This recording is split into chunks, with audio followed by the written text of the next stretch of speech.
Hello and welcome back to my channel Psych Content. As talked about in the previous video, today I'll be talking about the other side of experiencing intuitions and how can we probably benefit from them. You people must have to bear with me in this video for some time, as this one's going to be a little longer than the previous videos because there's pretty much to talk about this topic, but I'm seriously going to try my best to make it worth the while. So let's just get started.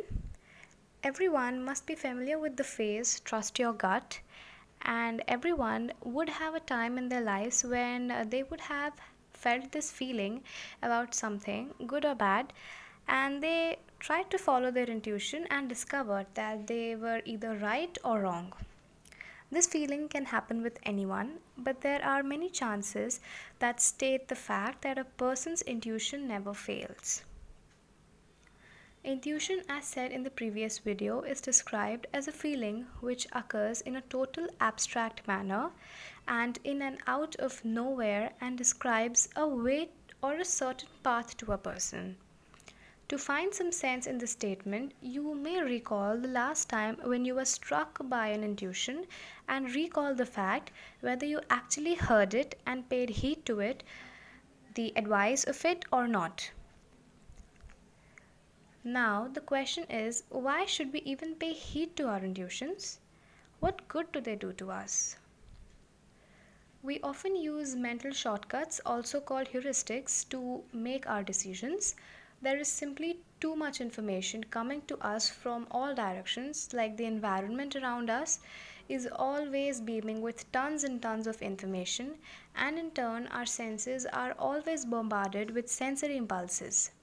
As a result, we have got to take many decisions from moment to moment. I'm sure you all can agree to this. So, if you actually sit down to think about each decision, then it's going to cost you a lot of detailed analysis and, of course, with a lot of time as well. Many studies suggest the fact that in the process of feeling intuitions, our mind uses unconscious information in the sense the information that is already stored in our brain, uh, to help us and guide us through our lives, to enable better and faster decisions, and be more confident in the decisions we make as our insights guide us with it. Let me explain you the reason behind this statement. It is often believed, well, I'm using the word believe here because there is no such scientific proof of this fact, that our subconscious mind has been with us, in us to be more precise, since we have started taking births. Now, if you're a believer of holy texts in the great books of the Hindu mythology or even the Bible, then you may relate to this as well, that we as individual souls have been taking several births to reduce the gaps between our karmas and our ultimate goal, which is to finally join the Almighty, be a part of Him, or where to attain this situation or this situation called moksha. Again, if you read such text, you will get to know what moksha is, because I'm not going to be speaking about moksha in this video. Or to be more precise, in scientific terms, we call that moksha, that's that feeling, as self-actualization, wherein we know that who we are and what we are born for, in true sense. I repeat, in true sense. So, if I have mentioned the fact that our subconscious mind has stayed with us since time immemorial, then I can rightfully say that all the information regarding our deeds and our actions are stored in it. I hope you all can, relate to this. It's been with us, so it is normal enough to say that our subconscious mind knows everything. Like everything. Outcomes for every situation, reactions of every action, and probable causes behind the occurrences of a particular situation, all such facts are stored down there in our subconscious. So, another question should eventually pop up into your head, that how can we strengthen this vague feeling so that we can make the best out of it? I hope it is coming to your head how to make the best out of this immense power that we have within all of us. First and the most important thing is to try to keep your best sorry it- the first and the most important thing is try your best to keep your mind as calm as possible. Now I know this is a lot to ask, but you can surely give it a try. I really know that you can really try. Intuitions only speak up when the mind is in a calm, peaceful, and a serene condition. Serene in the sense very pure, very calm, and very pious situation.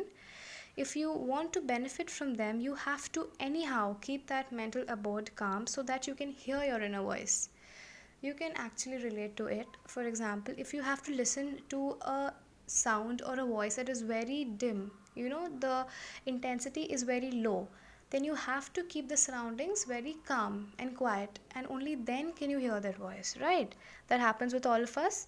So similarly, in the case of intuitions, you have to have that intuitional abode, that mental situation, that mental abode very calm and very quiet, and only then will you hear your inner voice speaking to you.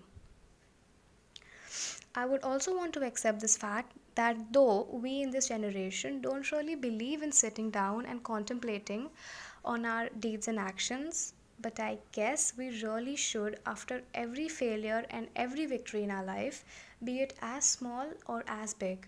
We should take out some time and think and meditate. Make sure it's unbiased and from a third person's view, and ask yourself whether your reaction to that particular situation was apt or not.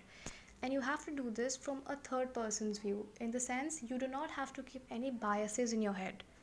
No biases, no perspectives, just a simple statement to yourself, and ask yourself whether how you behaved was right or not. And if it is not wrong, you have to accept the fact that how you behaved was not right.